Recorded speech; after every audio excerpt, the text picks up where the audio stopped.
You trusted, you believed, you gave it all away, and it was destroyed. In the silence of abandonment, you ask yourself, why? Why did she leave? Why wasn't anything I did enough? But that's not the right question. The right question is, why did I allow someone to have so much power over me? The pain you feel now is not her fault, it's yours. You opened the doors, put down your weapons, and believed that love was a refuge. It is not. Love is a battlefield. Nietzsche knew this. He knew that the weak cling while the strong free themselves.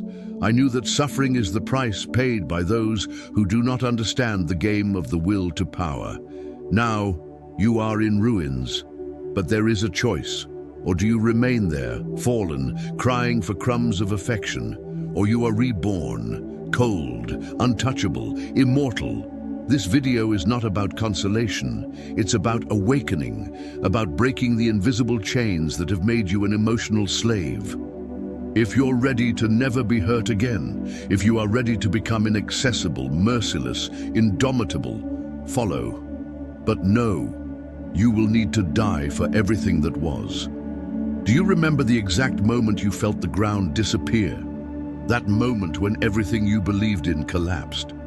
She turned her back, and you saw yourself naked, fragile, insignificant. It wasn't just the end of a relationship, it was the end of an illusion. The illusion that you were loved by those who really understood you. The illusion that his delivery was enough. Nietzsche would call this the cry of the resentful, the lament of those who place the value of their own existence in the hands of another. You didn't love her. You loved the idea of being needed, the idea of being accepted. And when that idea broke, you broke with it. But understand, this collapse was no accident. It was inevitable, because you were taught to be weak. From an early age, they said that being good was enough, that being loyal was enough, that loving was enough. They lied to you. The reality. The world does not respect those who surrender. The world steps on those who kneel. The world devours those who feel too much. Nietzsche did not see tragedy in suffering. He saw liberation. He saw the chance for a man to look at himself and say, I refuse to be broken again. The collapse you experienced is not the end. It's the beginning. The beginning of the destruction of the old self. The me that believed in promises, the me that needed affection, the self that bowed before a gaze. This self is dead, and he needs to stay dead, because as long as you cry out for love, you will be weak. As long as you need someone, you will be dominated. Be honest with yourself. How many times have you humiliated yourself? How many times have you accepted less, afraid of losing everything? This is slavery. And the pain you feel is the pain of someone who lived in chains. But now you can choose, or remains the weak one who falls to his knees, or begin to understand what real strength is. If this is making sense, continue. The next step is to see the lies that put you in this prison. From the beginning, they taught you to love wrong. They told you that to love is to donate, that loving is losing yourself in someone else, that loving is putting others above all else. And you believed. He believed it was noble to sacrifice himself, that it was beautiful to suffer in silence, that it was worth waiting even when everything was already lost. But Nietzsche would tell you, this is not love, this is servitude. The first lie they told you was that love saves. No. Love corrodes. Love, when lived without conscience, makes you dependent, vulnerable, manipulable. How many times have you forgiven the unforgivable? How many times have you accepted being small just so you wouldn't be alone? The second lie was that you need to be chosen, as if the value of your existence lies in someone's approval. You expected to be seen, to be loved, to be desired, but what you didn't see was that while you waited, you canceled yourself out. Nietzsche wrote, "Love is the state in which man sees things as they are not. You have created a false world." where everything made sense, where everything was perfect. But that world existed only in his head. The reality? She was never fully there. You only saw what you wanted to see. And the third lie? That suffering for love is proof of depth. That those who feel more live longer. Lie. Whoever feels too much dies faster. You believed all these hoaxes because it was convenient. It was easier to surrender than to confront. It's easier to deceive yourself than to face loneliness. But now you know. Now there's no going back. The lies that shaped you have been exposed. What's left? Just you. Raw, naked, facing his own cowardice. The time has come to stop seeking solace in the same stories. The time has come to face the naked truth. The truth about what really moves human beings, about what Nietzsche called the will to power. Are you ready to see what no one told you? So continue. Forget everything you heard about love, loyalty, understanding. None of this moves the world. What moves the world is power.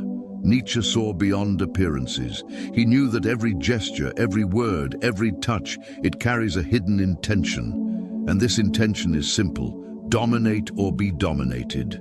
You thought you were living a romance. I was living through a war, a silent war, where those who love less rule, and whoever loves more obeys. The will to power is the primordial impulse of life. It's in everything. In the animal that hunts, in the child who cries to get attention, in the woman who seduces you to trap you. There is no purity, there is no altruism, just forces in conflict. You were defeated because you didn't understand the rules, because he believed in equality where there was only hierarchy. You gave yourself and her. She noticed. She realized that you needed it more than she did. And the moment that happened, you lost. Nietzsche said, all love wants to possess. All love wants to own. You thought that loving was liberating. But deep down, you wanted to arrest him. You wanted to be the center, the only one, the essential. And when he realized that it wasn't, despair came, because his will to power was crushed. But that desire still lives on. It screams inside you now. Screams for you to stop crawling, screams for you to stop giving fancy names to your weakness. You don't want to be loved. You want to be invincible. You want to be feared. You want to be respected. And you will only achieve this when you understand the love that destroyed you was not love. It was a dispute, and you were on the wrong side. Now you have the chance to turn the tide, to stop begging and start commanding, to stop being a piece and become the board. But first, something needs to happen. Something brutal. You need to die. Not the body, not the heart, but the weak self, the needy self, the self that needs. Are you ready for the next step? Are you ready to destroy everything you were? Continue. You cannot become untouchable carrying the ashes of what was. You can't be strong while still crying for your old self. Dying is necessary. Nietzsche spoke of amor fati, the love of destiny. But to love what will come, you need to bury what has passed. You need to face the symbolic death of the weakling you were, from the man he depended on, of the man who dreamed of salvation in someone's eyes. This death is not gentle, it's a tear. It's the denial of everything that once gave you comfort. You need to resign. Give up the need to be liked. Give up the desire to be understood. Give up the hope that someone will come to complete you. All of this is prison. As you cry out for the past, you carry it like a burden. Every memory, every longing, every what if keeps you chained. But you weren't born to live on your knees. Nietzsche said that man needs to overcome himself at every moment. It needs to die and be reborn. You need to accept that yesterday's self is an enemy. And here's the truth that hurts. You have become an accomplice to your own pain. He fed on her. It made her identity. Now it's time to kill her, without ceremony, no mercy. Close your eyes and see the one you were. See your tears, your pleas, your weakness exposed. Feel disgusted, feel contempt. That's not you. No more. Tear up the photos, delete the messages, destroy the invisible altars. Every memory is a poison. Every attachment is a shackle. You need to die, and from the tomb of the past, something new will emerge. But it will not be a fragile, sensitive, open reborn. He will be untouchable, a cold, conscious being above. Are you ready to say goodbye to what made you suffer? Are you ready to never look back? Then follow. The rebirth begins now. From the silence of death comes power. From the end of the old self comes the one no one can hurt anymore. The untouchable is not insensitive. He feels but doesn't surrender. He sees the game and chooses not to play. Nietzsche spoke of the free spirit. He who freed himself from chains, imposed values, illusions. The one who looks at the world and says, "I am my own law." The untouchable does not seek love. It awakens desire and fear. He doesn't run after. It attracts. Not out of necessity, but out of power. He no longer asks, "Does she like me?" He asks, "Does she deserve my presence?" Do you feel this? The change. Coldness entering the place of anguish. Clarity dissolving chaos. It's not about her anymore. It never was. It's about you. About no longer being a plaything of emotions. The untouchable does not beg. It can't be explained. Don't give second chances. He learned that value is not in what he feels, but in what he is. And what is he? Pure strength, total awareness, unshakable presence. Nietzsche disses, "Get back to who you are." You were not born to be shaped by others, born to shape yourself, to create your own path, your own rules. From now on, every look will be different. You no longer seek acceptance, you demand respect. And whoever doesn't understand this, it will be discarded. No pain, no guilt, because the untouchable knows pity is a weakness, compassion, a luxury for those who have not yet awakened. Now you are above passions, above games, above pain. But this new stance requires vigilance. You can no longer waver. You can no longer relapse. Are you ready to never be a slave again? Are you ready to live like few dare? So continue. The next step is to break away from all illusions, once for all.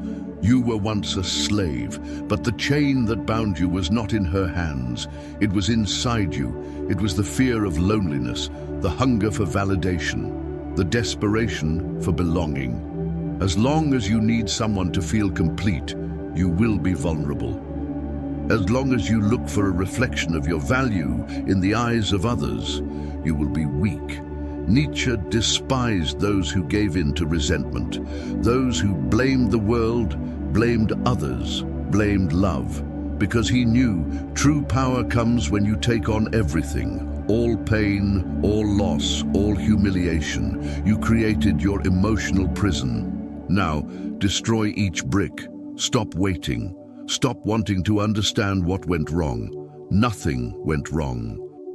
It was just fate showing you what you needed to see. You were still a servant, but the servant's time is over. The time of the man who begs, who needs, who bleeds for attention is over. You no longer owe anyone anything, no explanations, no affection, no memories. From now on, every step you take will be by choice, no longer due to lack, no longer out of fear. Nietzsche spoke of eternal return, the idea of living each moment as if it were eternal, as if it were chosen. Choose then to live without handcuffs. There is no more room for fragile loves, for desires that consume you. You are master of yourself. You decide who comes in and who doesn't even deserve to knock on the door. Those who don't understand this will call you cold, insensitive, arrogant, and you will smile, because you will know only those who have bowed down to suffering fear freedom. The freedom of not needing it, not to wait, of not caring. Now, you are untouchable. But there's one step left, the final step.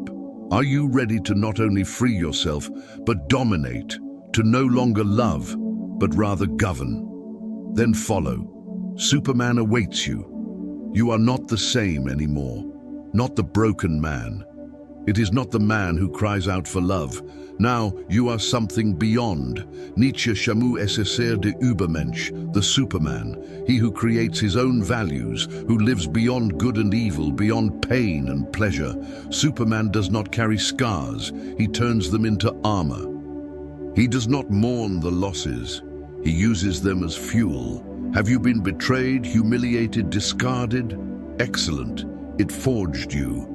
Every fall was necessary. Each tear was a brick in the construction of who you are now.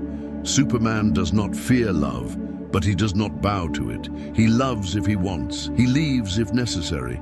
He does not seek consolation because he found something greater. Absolute freedom. Freedom to feel without holding back. Freedom to choose without hesitation. Freedom to live without asking permission. You got this far because you endured the unbearable, because he went through hell and was not lost. And now you look back and see the abyss, but he doesn't swallow you anymore. Nietzsche disses, man is something that must be overcome. And you overcame it, overcame the needy man, overcame the submissive man, overcame the man in love. Now you rule. It governs your emotions, your choices, your destiny. Voices from the past try to call you back, but you don't listen. Because he who is untouchable no longer responds to what is small. You know who you are, and he knows what he deserves. And if one day she comes back, it doesn't matter, because you are no longer who you expected. Now you are the one who decides. This is the end of pain and the beginning of the domain. The heartbroken Superman was born, and the world will never be the same again. If this touched you, write in the comments, I refuse to be controlled. Continue your journey. The next video is essential. Click now